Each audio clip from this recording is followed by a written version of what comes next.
'Cause I want it that way.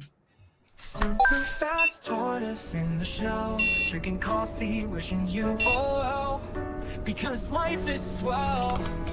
Super Fast Tortoise.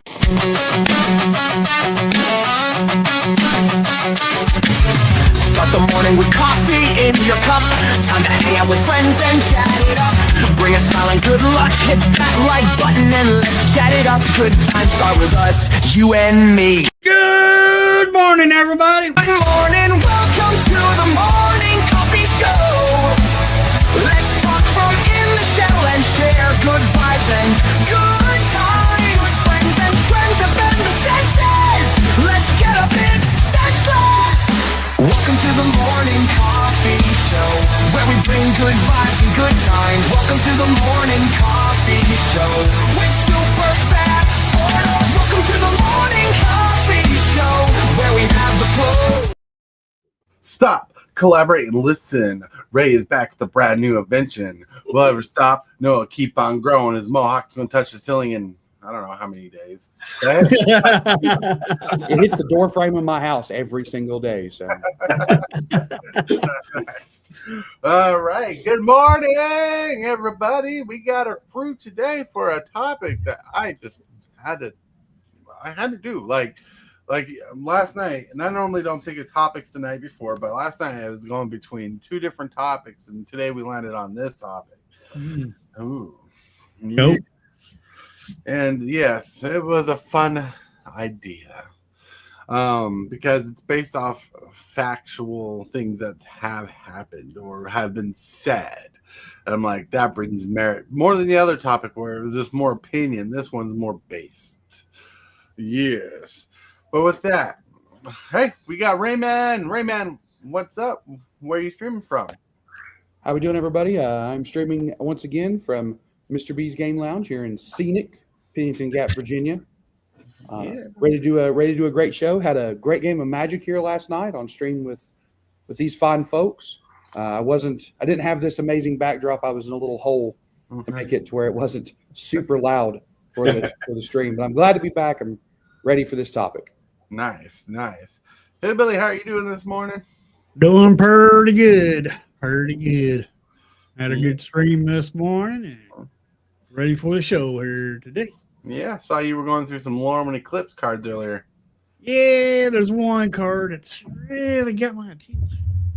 Ooh, a card that's got my attention. Everybody buy it before he can. Oh, I'm sure this card's probably going to jump up way up there in money. Nice.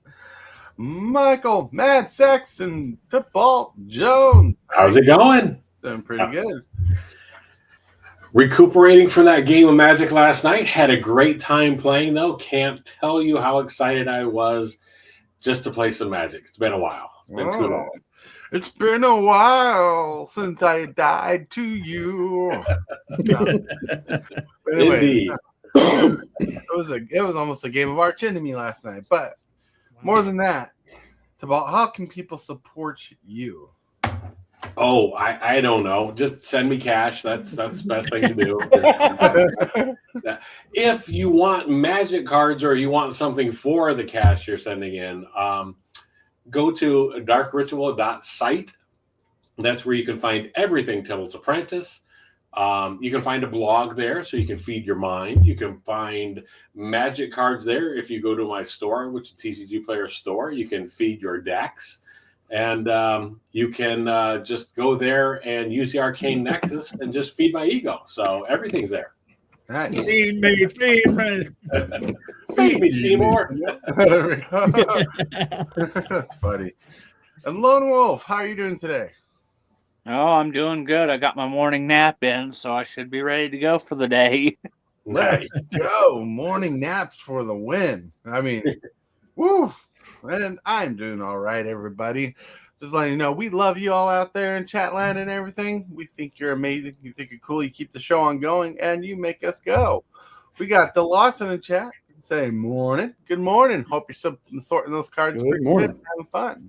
Lawson. And we got Aaron Saurus Rex. Good morning. Good morning. Tyrannosaurus Rex is my favorite dinosaur so far. It hasn't been replaced quite yet. That's pretty good. Yeah. So, whew, it is raining out there today in Iowa, where I live. It's crazy. The forecast is calling for rain. I don't really know the full forecast. I'm just telling you it's calling for rain. It's calling for rain in other parts of the country. Yay. But now I know where the dang coming on. mine and Hillbilly's way. Yeah, that's right. I'm already getting it. He's I'm already already getting it. Now I know who to blame for the dang on rain. That tortoise over there, dang blanket. That's right. It's crazy. You know, rain does pull on our emotions. In fact, did you know people feel a little more down when it rains, you know? Like there's something about it. Some people find it calming, soothing, but something about rain in general, not all together, in general, calms people down and makes them feel more level. But if you live through a derecho, every time it rains, you're like, oh my Lord, let's hope there's not wind. The rain just brings my mohawk down. That's right. Aaron Soares says, just cloudy here in Texas. Whoop, whoop. Cloudy. Well, as long as you guys don't get that great freeze again, right? You should be good. Yep. But anyways, I digress. But hey, relax. Let's get to it. It is 6 minutes in, and you know what that means? It is time for Card of the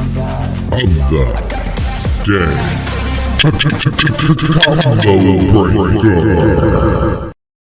Card of the day, brought to us by TCGdudes. He shared with us Serenity. Ooh.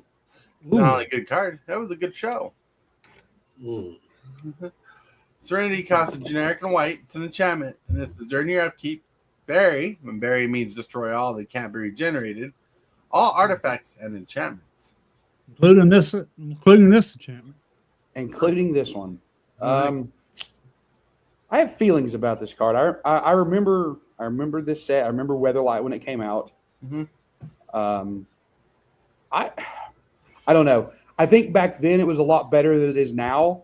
right? But 2 mana to wait an entire turn to blow up all the enchantments is not good anymore. It used to be great. Now that probably just gets popped before it makes it back around. Right. Last Probably gets game, popped. you'd have to use a Verocan Orrery or something that lets you cast your spells at flash speed. That's right. Yeah. Make it worthwhile, I think. Right. Or just cast Time Warp and take an extra turn. Yeah. Yeah, the card definitely has legs if you pair it with something else. If you have the High Face Trickster in play, so you can throw it in at instant speed. That way you don't have to blow up your own Ori.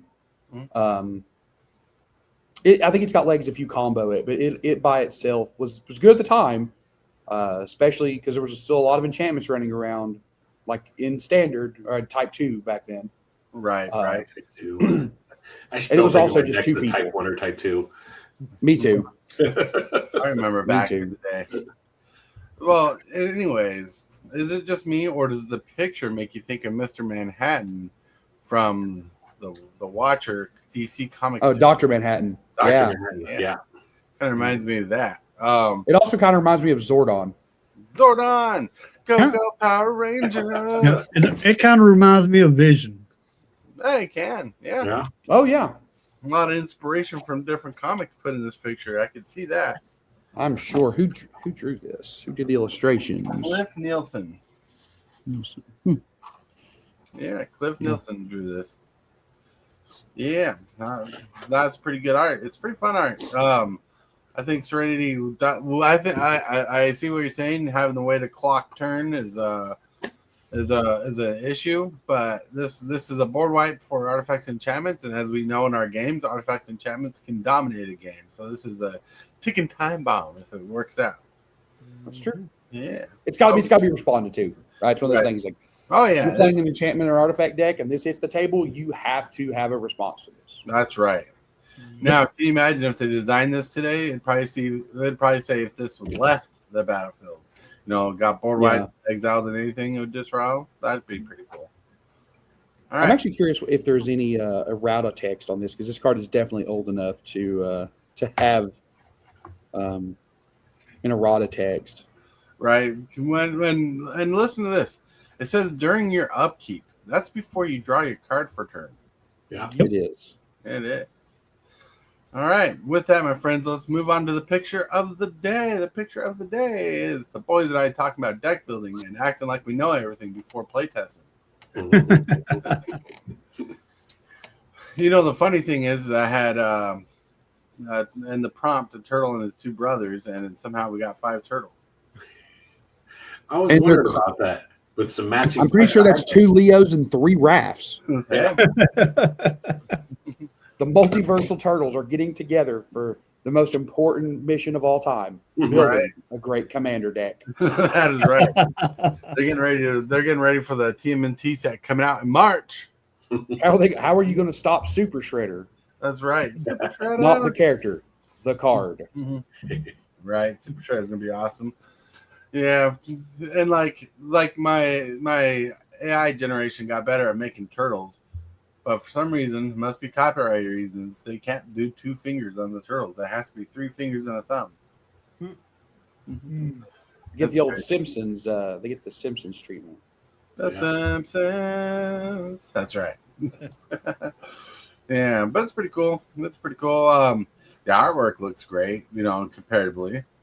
I mean, the turtles look good.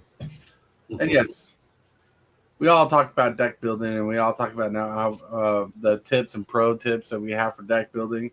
But honestly, you don't know how well your deck is until you start playing it with people and upgrading it. That's the point of this. And you need to play it. You need to play it multiple times. Multiple times. One game. I would even dare say 5 games is probably the bare minimum that you want to play a deck before you start making major wholesale changes. Mm-hmm.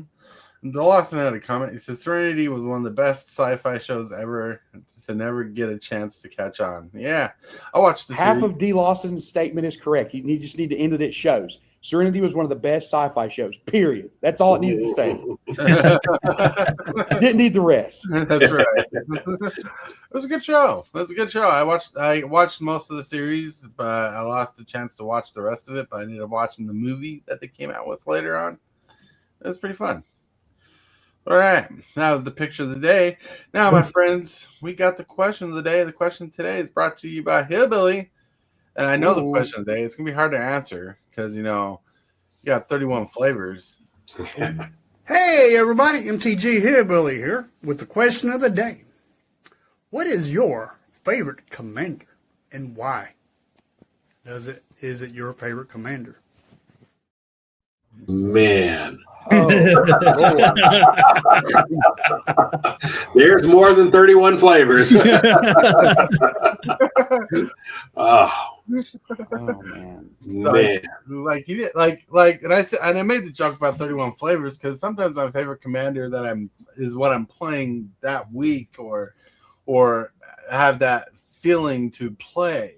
Right, like sometimes I favor Joda for the dinosaur deck, and sometimes I favor Rafik because I'm in the mood to play Rafik, or sometimes I get in the flavor of playing zombies, and I just kicking butt with it and having a good time, or maybe I'm playing Pat Laza. How do you choose your favorite commander when you build good decks and have fun with it and have good games with it? You just kind of go through the flavors of the week.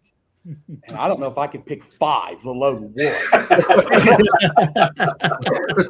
Right? It's a tough one.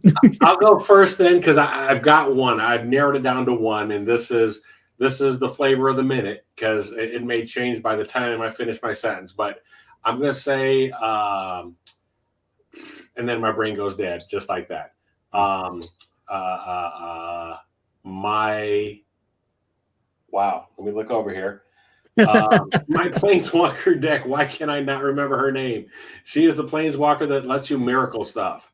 Amanatu. Amanatu. Yeah. Amanatu went from worst to first in my heart because, and that's why I'm going to say it's one of my favorite decks because it came from me just not knowing how to play it when I first got it.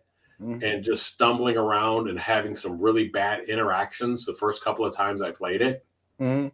I then started tweaking it to suit my chaotic purpose, and so that deck became, like I said, from worst to first in my heart. So I'm going to say that's probably my favorite deck. There's a ton of them, but if I had to choose one, I would say that. So Austin says his favorite commander is the one that wins. That's right. I'm going to do what I did last night in our commander game, and I'm going to piggyback off of Tibalt.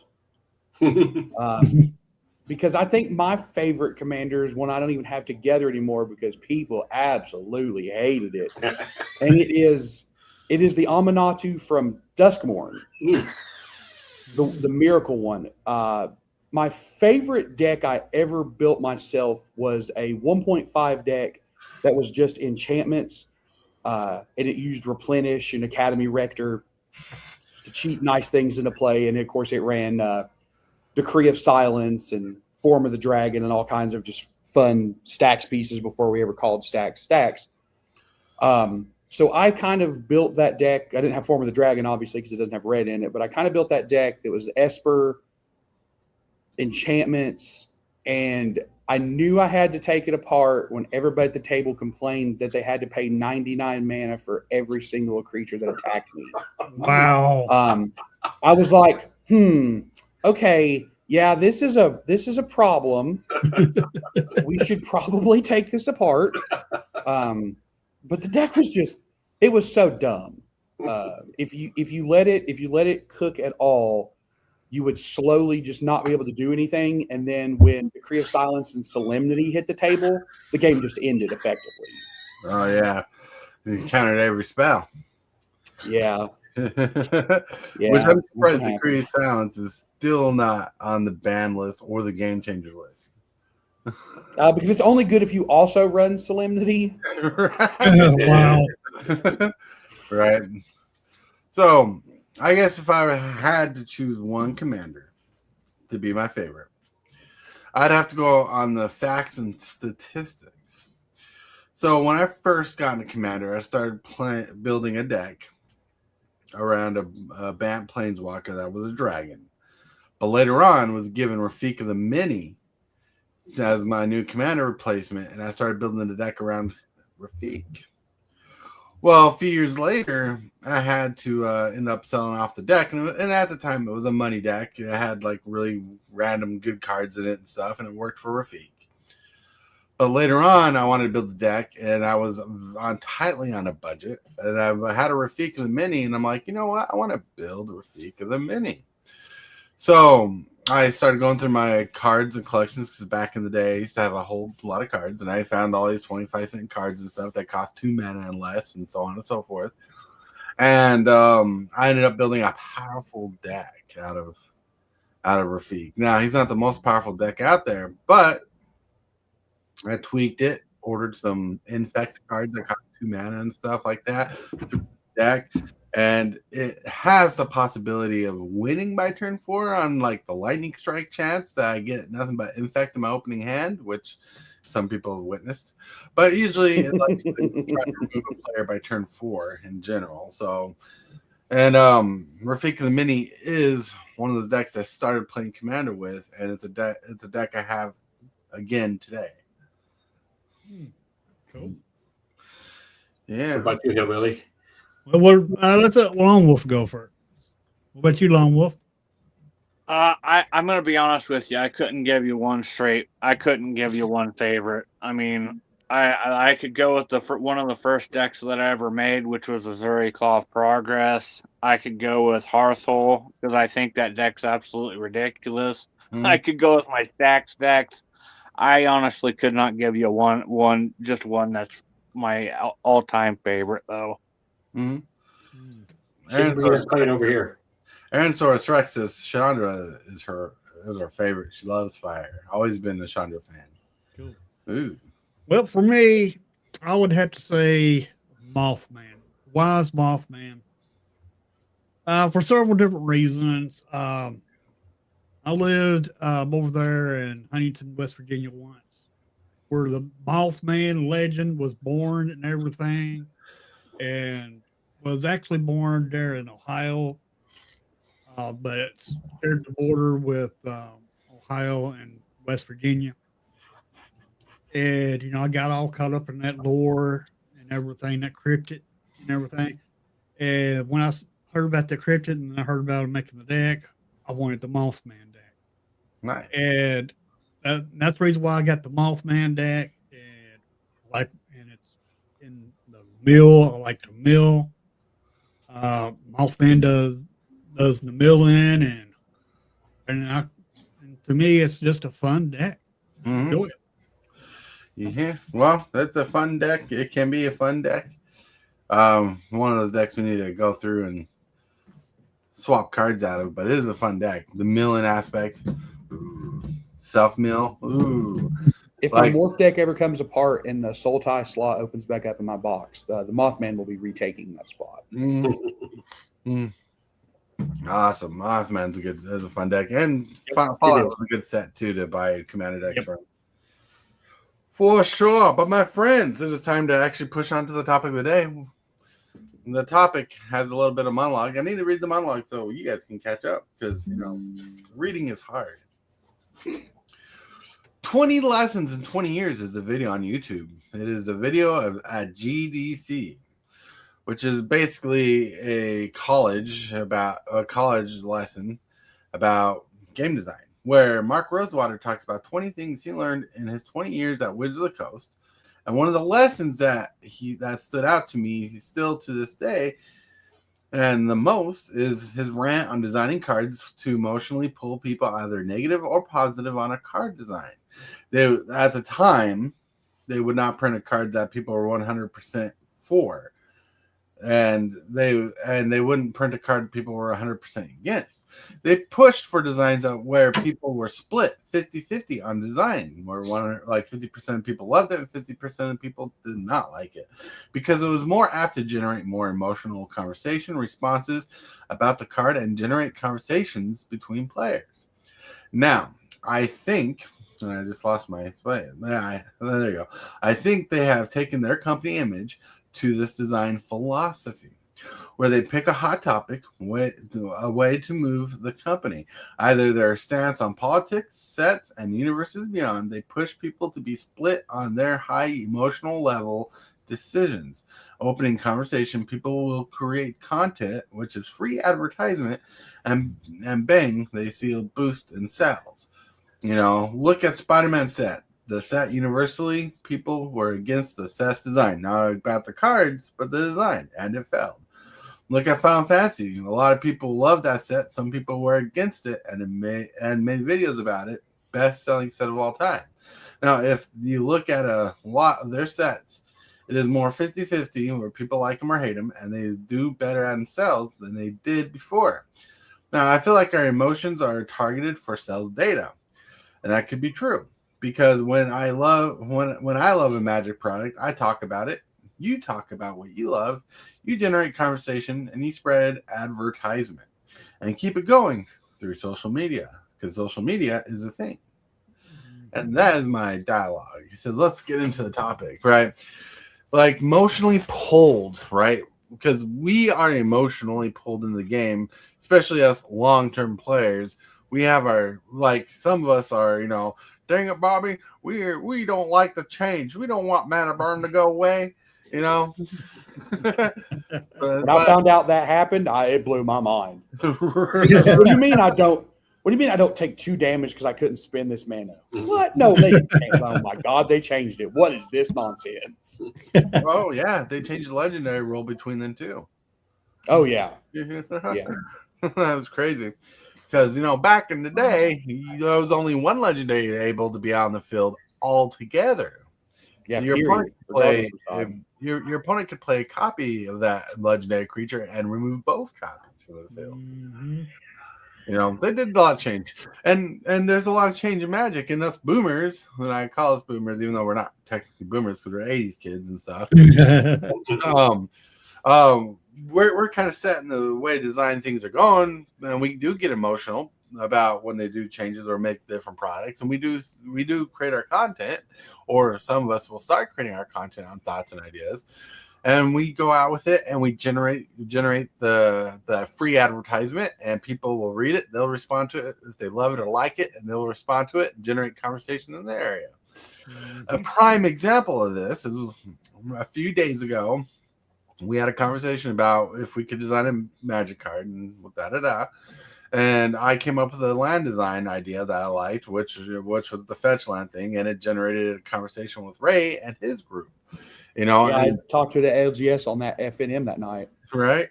And it was an idea he just liked, and so we talked about it, and it probably generated more conversation down the road. It's far from him, and maybe it'll reach Wizards and they'll make it. my thinking, but still, the point is, I think Wizards takes this ability, and they like to mess with our decisions, no matter their stance on politics. And the politics can be a wide range of things. Usually, they try to stay out of politics, but they do choose certain things to publicly say they're for or against. And not everybody has the same mindset, and it generates a fire. Or if you remember, the biggest thing that ever happened was the first time we got a secret layer, the official secret layer of Universes Beyond. Before it was called the Universes Beyond, we got the Walking Dead secret layer. That generated so much hate, and we had people generating so much positive things, like 50-50 split, a lot of hate, but it was the best selling set of secret layer at the time frame. It sold more cards than they could shake a stick at. Wizards was not quite ready for the response. Right. So I think it leans into the idea that there's no such thing as bad publicity. And but I do feel that is a very dangerous way to run a company, or a dangerous edge to live on if you are doing that. I'm not saying Wizards is necessarily, but if they were, they do risk turning off a half or a certain part of the fan base. And worse than that, is the feeling in my case that they are generating more apathy. Because as these things happen more and more, I'm starting to care less and less. And I think that's a far more dangerous sentiment than even having your emotions whipped into a frenzy or what have you. Oh, yeah. Too much of that stuff then, like I said, starts to create apathy, and that will lead to a slow death of the game, as opposed to, I don't see Wizards ever doing anything that causes the game to implode completely. I think it's going to be a more slow, gradual, so we say a Beanie Baby decline, or a pop figure of decline type thing is what I'm imagining. Right. I mean, and WotC has a break glass in case of emergency. Right. Like, if the game is at the point where they really have to do something, they just print the reserve list. Like, if the game is already on its, hey, we have to do something, we have to revitalize, what is the one thing we can do? They reprint the reserve list. Right, reprint the reserve list. What I'm thinking about what happened when they did that 30th anniversary proxy thing. Those were just proxies. If and everybody hated it because it was $1,000 a pack or whatever nonsense that was, and you couldn't even play them. I mean, actually reprint the reserve list in playable form. Like, you can go to your LGS, buy a pack, and have a chance to play a Black Lotus that you could play in a tournament legally anywhere. I think that's their break glass in case of emergency thing. I'm worried. I think they won't do that can't do that because of legal ramifications. There's no legal promise, ramifications at a promise isn't a legally binding thing. And I know people will say promissory Gestapo. I've read the arguments, but if they're already, like, if the game's already cooked, what do they care? Just burn it all down. Yeah, I mean, here's a little bit of fact, and the professor made a video about this a long time ago. They've sneakily taken things off the reserve list and put them into sets since the reserve list was made. And another hot topic thing that people talked about was not every card on the reserve list is even good today. No, for sure. Right. And there's a bunch of stuff on it but it's terrible. But there's a lot of people think of the reserve list, and their mindset thinks of the Power 9 and the powerful cards that are on the reserve list. Yeah, for sure. And that's the consensus. Is they hear the word reserve list and they think it's like a specialty thing. No, they created the reserve list because the community wanted it to preserve the value of their old cards. Now, like I said, not all the old cards are really great. In fact, there's a card I own that's on the reserve list that's worth 50 cents. Wow. And I think it should be worth like $1. I mean, it's a Hymn of Rebirth. It's a 5-mana recursion spell in green and white, but it's on the reserve list and it's not doing a lot. But to get on topic, I have thoughts about this, and if they are doing this, and I'm not sure they are, but if they are doing this, we can see that they're going to have to change course because Tibalts said, all publicity is good publicity. I don't think that's true in a game like Magic because we saw how bad the sales were for Spider-Man. I mean, you can go right now and get Spider-Man below MSRP. Like you can find it in places for below MSRP. And a lot of that, it's not because there's not good cards in the set. We've discussed that ad nauseum. We'll not beat that dead horse anymore. We have discussed that there are good cards in the set. But the mentality around that set is it's bad. Don't do anything with it. It's trash. Right. And that's the mentality that's, it's hard to find a positive YouTube video about the Spider-Man set. It's all bad. And it shows like there's very, very few cards that are worth money in that set, even though they're really good stuff. Like take Soulstone out, and I think the most expensive card in the set's $10 or something very close to that. But there are incredibly good cards that are in there that will fit into a lot of decks. Right. But no one's like the public idea of the set is that it's bad, so no one cares. Yeah, like one of the good cards in the set that I own a copy of is Shadow of the Goblin, and it's good in a discard deck, and people run it, and it's worth a couple bucks. I mean, Norman Osborn is one of the best commanders in CEDH right now. Like he is taking over a bunch of the meta slots in CEDH. That's to be a CEDH staple. Yeah, you are a broken ass card. Right. The Lawson says that I think the reserve list needs to be reprinted to let people in vintage. That's good. That's a dead format that need to be revised. Like I have no particular feelings about the reserve list, like in that way. But like I don't care if they were to reprint it. I don't care if they kept it secret or locked. But like every place I know that plays vintage, and I know there's actually a few stores around here that play vintage, they all allow proxies. Right. They don't care. Right. Because of that, because the cards are utterly inaccessible. Right. And in some cases, it's not even a money issue. It's you cannot get the card. So all the vintage places I know of just let people proxy stuff. Right. So on topic, one of the things that kind of pulled me out of the mindset of having to buy stuff from every set of Magic, right? Like there used to be a time frame where I felt like I had to get a couple packs of this from this set or buy a box of this to be part of the set. I don't know why I can't remember his name, but the guy from the Magic Show, not the Magic Show with Evan Irwin, but the show that Magic the Gathering produces on their channel.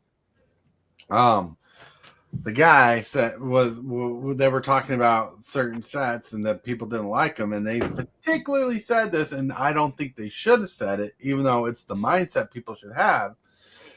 Is not every set is for you, and if you don't like a set, don't buy from it. Was that Mark I'm sure Rosewater the people in marketing were absolutely just like, "What are you doing?" Right? And it wasn't Mark Rosewater. It was okay. It was. I've heard Mark Rosewater say that. He might have said it at one point, but the first person to say it was the guy from the Magic the Gathering weekly show. Let's take a look. Let's see what we can find. You guys keep talking. I'm researching. Right. And he said that on a video, and it was one of the videos about Magic 30 and whatnot, I believe it was. and people, and they were generating heat, and I don't think he said it to mean it. I think it was said to kind of give Wizard the back out, saying, we're not telling you to buy every set, because truly they make every basic set to sell to everybody, but not everybody has to buy the set, and I think I think content creators back then especially used to make videos thinking like you had to buy everything from every set, and so it was crazy the thought process people had, because I used to feel like I needed to buy at least a pack from every set to be in the vein of it. But now I'm in the mindset where I've ignored Final Fantasy and I feel okay about it. I ignored Avatar because that set was not as good as Final Fantasy, and I'm waiting for the Turtles in March, and I don't know if that's good at all. So I took their content, and my rebellious heart was like, I'm gonna rebel and be like, I'm not gonna buy much of anything. I wanted to buy Spider-Man, but I couldn't afford it at the time. But I don't want to buy anything. You may soon be able to afford it if it keeps dropping. Right? Yeah. and to be perfectly honest, in the long run, you might be better off. It's just like buying stocks and stuff like that. When the market crashes, that's the time you buy the stocks and wait for them to go up when the market goes up. I think the same thing could possibly happen, and I'm not suggesting anybody necessarily go out and buy Spider-Man, but you might buy some Spider-Man cheaply now and find out in a couple of years that these products are worth more because, like you said, Norman Osborn and other cards are going to find their way. And I do believe that in the long run, and that's as long as there's longevity in the game, and as long as that keeps happening, those things will find a place. Well, let's look at a historical fact here. You don't have to take my word for it. You can look it up. But the original Lorwyn block did not do as well as other sets. But throughout time, and people who've played the set like me has grown and become a very popular set. And they were returning to it because people called for it. They asked for it. They wanted another set of Lorwyn. Now we got a Lorwyn Eclipse. Right. But I wonder. Where's my Homeland set? I mean, two things can be true, right? It can be true that there are a segment of people who, like you, who very much enjoyed Lorwyn when it came out. And then I think it can also be true that there is a segment of people who just miss Magic in general from that time, and they attribute it to blocks like Lorwyn. I think both of those things can be true. For the Rosewater, the comment, it is actually his. He's the first person in Magic to say it. It was on his blog multiple times. So I'm sure that people from Magic have picked up on it. But the first attributation of, is that a word? I don't know. The first time it's been attributed to anyone was Rosewater from his blog. Yeah. Right. But I said the first person to say it. Oh, my Lord. I'm trying to look up the guy. Blake Rasmussen is the first guy to say it on the video. Well, another thing too about Spider-Man, Spider-Man was a bad set. Was no synergy within the cards that worked with the other cards. However, it's been proven that they have made sets that's pretty bad, but then the next set they drop similar to it makes that set go up in value. And we are getting more Marvel cards in 2026. Yeah. So maybe have the villain keyword, which to Hillbilly's point is going to go into those villain synergies that there wasn't really a ton of in Spider-Man. We've already seen Dr. Doom cares about villains. Yep. Lorwyn's going to have some villains in the set. Did you know that, Hillbilly? No. But Angel's going to come back. But anyway, with the new Marvel that we're getting, that might make Spider-Man more valuable and bring that price of Spider-Man to skyrocket. That is possible. They have done stuff like that in the past. The way Spider-Man is designed, it's only going to get better with every other set because every card in the set fits a mechanic that exists or has a new mechanic that only can get better. Right. And the problem with the set, there's nothing supporting those mechanics, but Standard supports it, and the sets that come out with it support it a lot. Like that blue-white modified creature I have in my Rafik deck. Basically, when it's modified against flying and has Ward 2 on it, that card's going to get better just because of the ores that come out in other sets, right? That's just how it's going to be. It's going to be an okay set. I don't know how big it's going to get, but Spider-Man is a great commander set. Oh yeah, I only have one deck, and that's my Morph deck, which has a very, very specific play style. Play things face down and wait. It's the only deck that I own that I could not look at the Spider-Man set and go, ooh, I'd like that for this deck. Ooh, I'd like that for this deck. Ooh, I'd like that for this deck. It's a great commander set. Because the cards, like Tortoise just so eloquently put, they may not synergize well with each other, but they hit every mechanic in the game, basically. Right. They hit a lot of the good mechanics people love to play. It's amazing. And like when it comes to the emotional pull, because we were talking about Wizards emotionally pulling us with their product stuff. I think because I used to be on DJ Longhair's round table. HILLBILLY used to be there too. And we were popular at that time on their show in a very negative driven community. And if you remember that community, I don't think it's the same way anymore. I don't know. I don't watch the round table much anymore.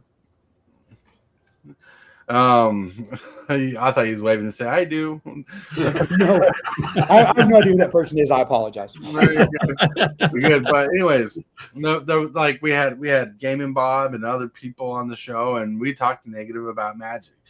And at that time, we were kind of a big channel. That's where I got a lot of my original subscribers from back in the day, and that's not including Cane Shaker. Cane Shaker came on his own terms. But we were surrounded by a lot of positive feedback too, like not on our channel, but on other people's channels. They had positive things. And during this time, there was a lot of conversation about reprints. There was a lot of conversation about the market values dropping. There's a lot of collectability issues and stuff flying off the wall. And everybody on the show, and this is what kind of killed the show, and the show's not killed, the roundtable is still on, but what kind of killed the vibe is everybody on the show had their different opinions, which is good to have different opinions when you're in a conversation.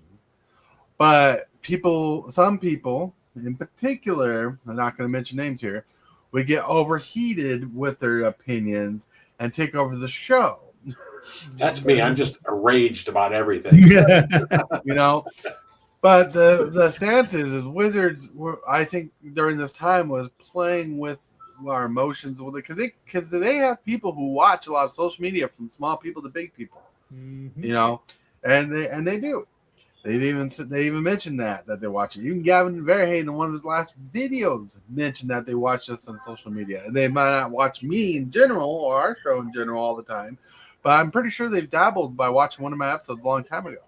And when I'm awesome. But but like they have a. Sorry. They have their pulse on the beat. They have their pulse on the beat, and they're keeping track and following the trends. And our emotional pulls are part of the trends. Gavin, if you're watching this, we try and stay positive here. The world is negative enough. I hate being negative about Magic. I may have my nitpicks, but at the end of the day, I'm still playing 3 games of Commander a day. Yep. And I don't do that because I hate your game. I do it because I love Gavin, your we game. love you. Yep. Yeah, the best thing I can say about that real quick is the fact that we wouldn't talk so passionately about it if we didn't care. If we didn't love the game, we would ignore it. That would be the other end of it. Exactly. Right. True. And look, I think y'all have a good point that if we didn't love Magic so much, we wouldn't have this morning show every morning, Monday through Friday. Exactly.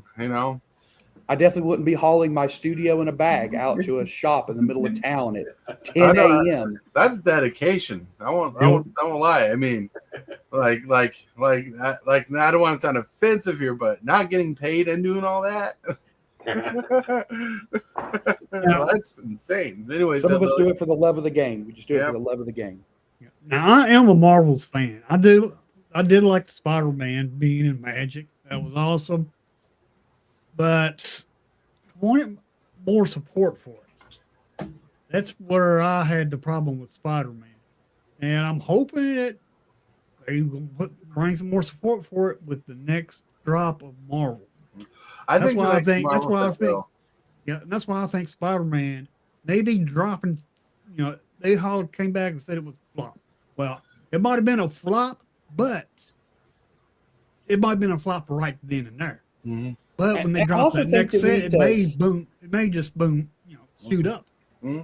I think we need to attempt, and I know it's very difficult in today's time, to separate flop from a financial standpoint of Hasbro and their multi-billion dollars, and flop as a, hey, we like to play Magic, and I like some of these cards.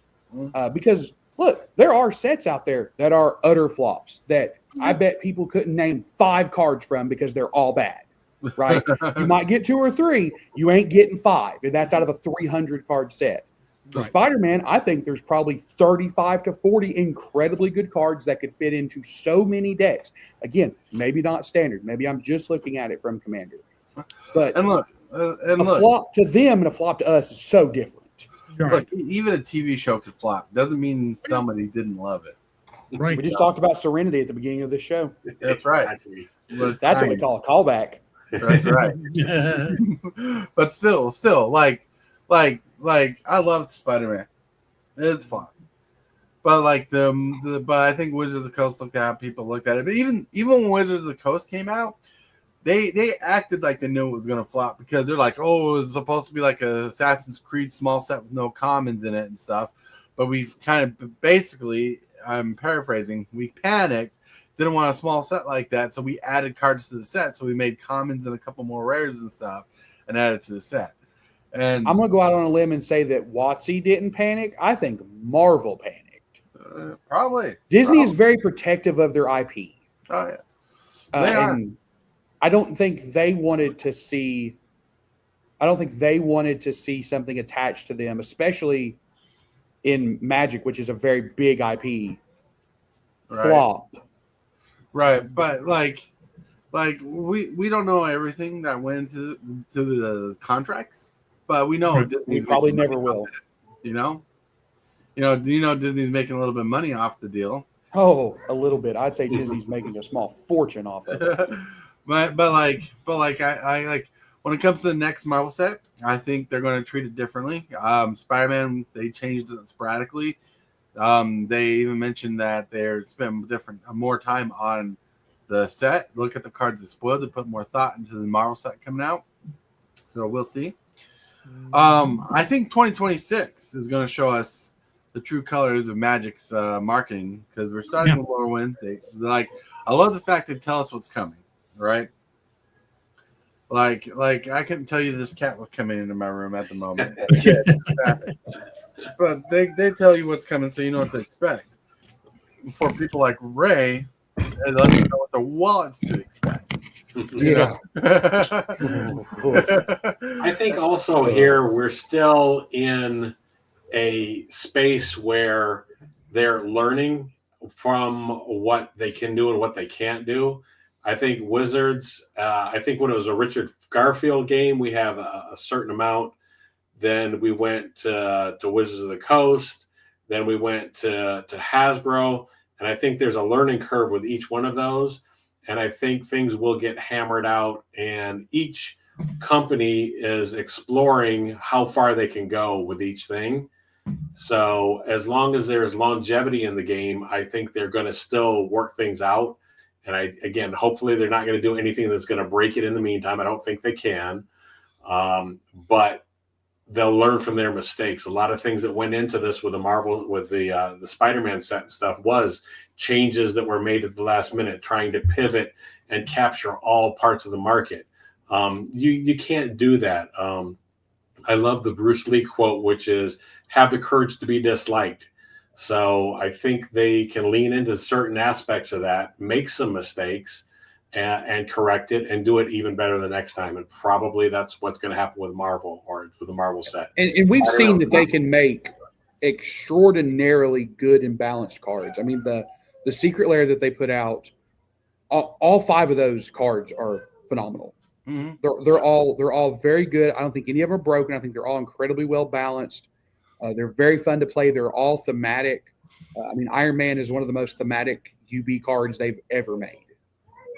I think Wolverine is a very similar story. All right, Kevin Haynes. Sorry for the distraction, but what does the panel think of the likely possibility of a white Liliana? I love it. We love it. I love it. Like I want to see color shifted planeswalkers. I want to see Jace become black. We really want to become white. I want to see Chandra become blue. I want to see Johnny become green. And I want to see Garuk become white or whatever. I have 2 different things. Now, as a player, I'm excited for it, but my OCD's telling me no, leave them alone. Right. Yeah. Right. Yeah. My answer to this question is going to be interesting to see these planeswalkers in a different color that they originally are in. And it's going to be interesting, and I think it may be able to make some better, come up with some better deck brews with these new planeswalkers. I think it's interesting as long as they keep it within the pie. Right. I don't want to see Liliana bring black abilities into a white planeswalker. Well, here's my honest thought about the planeswalkers. I want to see them, like, as much as I'd love to see Liliana be a white planeswalker with black abilities, I want to see hybrid planeswalkers. Ooh, I want to see hybrid planeswalkers. Liliana not only white, but also being black, and your choice of being a black or white planeswalker in whatever deck you put in, So I like that, but that touches a nerve only because the nerve is I looked at some hybrid stuff this morning, some couple of cards that I sold, and I thought about it, and it's like, I don't want hybrid mana to be available in Commander. I had various feelings on it up to a point, but then I looked at a couple of cards this morning, and I'm like, ooh, I do not want to see this in a, for example, my Lord Windgrace deck. Like, I probably shouldn't be able to play Ashiok. Right. The Defiler, or and so like that made me that touched the nerve this morning. I thought about that, like, oh, that would be so awful if I could then suddenly stick it in there. So hybrid planeswalkers are okay; they already exist or whatever. But if they address that in the Commander panel, like, I would hate to see that change. I'm not sure where that came from either. It's just completely off topic now. I don't know. No, it's not. It's emotional. You touched a nerve. I did. And that's what WotC loves. They love to touch a nerve. Well, because it's funny, because I did not mention anything about the rules change in Commander for hybrid mana. I just said I want to see the planeswalkers be hybrid. And you're like, extrapolated the other things that are going to happen with it and stuff. I'm looking into the future. That's what I do. Yeah. Spider-Man Secret Lair should have been included in the set. That's true. I think that this new direction for making Commander standard inclusions and to upgrade Secret Lairs is another cheap money grab for WotC. Yeah, that's right. Yeah. I can agree with that. I can see that. I think we have to come to the point where we have to stop being surprised that WotC is just going to make the greediest decision that they can, because that's what corporations do. They have shareholders they have to appease, and whether we like it or not, Wall Street, if that little number doesn't go up, then they sell the stock off and the company loses, $3 billion worth of assets in an hour. So I hate it, but that's just the world we live in. Here's how I look at Secret Lair.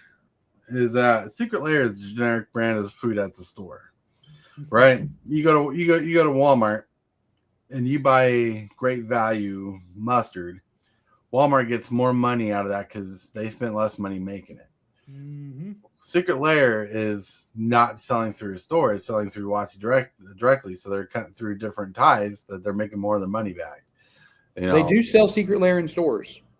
They do now, but that's a different route they go through. Because we Right. just got the PlayStation ones. Nice. We just got those. But my friends, No. it's that time. We got to No. get to. Hit that subscribe button. Become a part of the creep. Too much to take. Show is lit. MTG 3, are you game? Rise, creep, rise, building a following as we game. Spitting fire like a dragon, no one can bring us down. MTG 3 in the house, we own this town. Ripping through the beats with a fury. Boy, Watsy just hit the wall. They've never had it all. One booster pack a day. Their life is the CPA. Oh, that's funny. I don't know where I was going with that, but hey, my friends, it is time to get to the shill section, thrill section. It is that faithful mark of the hour. And yes, I know. I one thing I'm trying to do is trying to get people to kind of shill out their stuff in the beginning of the show and at the end of the show, because people are representing their company, their brand when they're here, and that's a big deal, you know. But while I was thinking about it, we're going to get to the shill section. We're going to start with the lone wolf. Hey everybody, thanks for having me on. And I know I don't have much to shill, but that doesn't mean I can't help you guys out. So let's help get Tibalt's numbers up. Let's help support the one man Ray, and let's get Super Fast Tortoise and HILLBILLY up to 1,500 subscribers. Nice. Let's go. Let's go. Let's go. We're going to go with Tibalt. Hey, whether I was ready to be able to shill or not, I'm always happy to be here. Thank you very much. I love hanging out with my friends here. I love talking to you guys. I really appreciate it. If we are going to shill, I'll say go to darkritual.site. Check out everything there. That's where you can find everything Tibalts Apprentice. You can find my Instagram channel. You can find the blog. You can find the Arcane Nexus, where you can plug in magic cards to see what they might work with. And yeah, just check out everything at darkritual.site.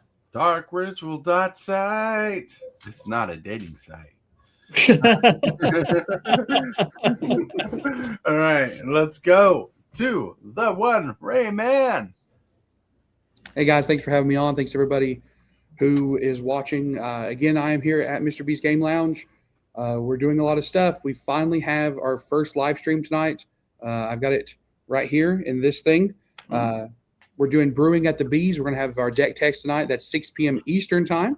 So we should be done in more than enough time for you guys to check out whatever anybody else is doing this evening. Nice. We'll be doing this hopefully once a week, and then probably starting New Year's, we'll start doing some Commander games stream. So if you see a deck that you've enjoyed watching somebody play, come down. I'm sure whoever's here will be happy to play that deck against you. So again, thanks for Tortoise and HILLBILLY and Tibalt and Lone Wolf and everybody for watching. So rock on. Love that mural. Ooh. Yeah, the mural is pretty awesome for sure. It is. Like, I don't know if you noticed this, but every day he moves a little bit more on the mural, so you get to see different parts of the mural. Yep. Yeah, but with that, we're going to move over to HILLBILLY. Hey, everybody, I got some news for tomorrow also. Now, I'll be doing a arena stream today, and I'm going to try to come up with a new deck for this afternoon. However, tomorrow, something has came up to where I will not be able to stream in the morning. I may not be able to make it here to this show in the morning also. Oh. But anyway, I just thought I'd give that heads up. But I will be doing a stream tomorrow. It'll probably be a long stream tomorrow. But so if you're subscribe to my channel, make sure you get that bell. Click that way you'll get notifications for when I do go live. Yeah, that'll be but that's tomorrow. But I will see everybody at 2:00 on my channel, 2:00 Central Standard Time. All right, well, let's hope tomorrow morning goes good for you. Fast and smooth. It's Super Fast Tortoise from everybody. You can't thwart us because we're in such an amazing thing. We love you. We love you being here. We love that you hit the like button. We love that you share the show. We love that you hit that subscribe button. You are amazing. But I want to mention that there's a Commander game tonight, most likely bracket 3 Commander game. Anybody interested? Hit me up in Discord. If you're part of the Discord, you are allowed. You are offered to be a part of the game if you want to play with us. We don't know who's all going to be there right now, but it could be you. So check us out. But with that, my friends, I want to thank you for being here. Thank you all for being here on the show today. I want to thank you, Rayman, Hillbilly, Tibalts, Lomo. Thank you for being here. Everybody in chat, you rock, you roll. Remind you that you're amazing, that you're loved. Someone's thinking about you. And if you can, say and or do something positive for someone else today, because you might be the change that someone needs. And I want to thank you, channel subscribers, for growing the channel the way you do. Channel members for supporting the channel the way you do is amazing. Mwah! Chef's kiss. Everybody, let's get to that outro and have a wonderful day. Whoa, whoa, whoa, whoa. I want to thank you, channel members of the channel, for supporting this creep the way you do. You are awesome. And you subscribers, everybody that subscribes, you're doing amazing too. Thank you very much for all that you do.